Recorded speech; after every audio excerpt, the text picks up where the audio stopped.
Hi everyone, welcome back. ചുരുങ്ങിയ കാലം കൊണ്ട് തന്നെ യുവാക്കൾക്കിടയിൽ തരംഗമായി മാറിയ നടനാണ് ശ്രീനാഥ് ബാസി. 2011 ബ്ലെസ്ലി സംവിധാനം ചെയ്ത പ്രണയം എന്ന സിനിമയിലൂടെയാണ് ശ്രീനാഥ് ബാസി സിനിമയിലേക്ക് എത്തുന്നത്. പിന്നീട് സിനിമകളുടെ ചാകര തന്നെയായിരുന്നു. ഡാ തടിയ, ഹണീബി, കുമ്പളങ്ങി നൈറ്റ്സ്, അങ്ങനെ നിരവധി സിനിമകൾ.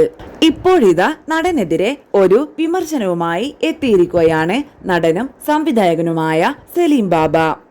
അദ്ദേഹത്തിന്റെ വാക്കുകൾ ഇങ്ങനെ: ഒരു സിനിമ തിയേറ്റർ എത്തുന്നതുവരെ നമുക്ക് അതിന്റെ ബജറ്റിനെ കുറിച്ച് ഒരു ധാരണയുണ്ടാകും. എന്നാൽ ഇവരെ പോലുള്ള നടന്മാരാണെങ്കിൽ അത് സാധിക്കില്ല. കാരണം ഇവർക്ക് അഭിനയിക്കാൻ വരണമെങ്കിൽ ഒരു സമയവും കാലവുമൊക്കെയുണ്ട്.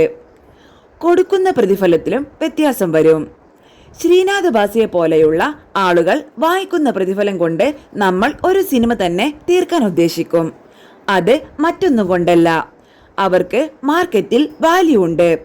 അപ്പോൾ അവർക്കതിനനുസരിച്ചുള്ള പ്രതിഫലം വാങ്ങാം. പ്രധാനമായും സെറ്റിൽ അച്ചടക്കമില്ലായ്മ ശ്രീനാഥിനെ എപ്പോഴും വിമർശിക്കപ്പെട്ട സംഭവമാണ്. സിനിമാ സെറ്റിൽ കൃത്യസമയത്ത് എത്തില്ല. സഹപ്രവർത്തകരോട് സഹകരിച്ച് മുന്നോട്ടു പോകാനുള്ള ശ്രമം താരത്തിന്റെ ഭാഗത്തു നിന്നും ഉണ്ടാകില്ല.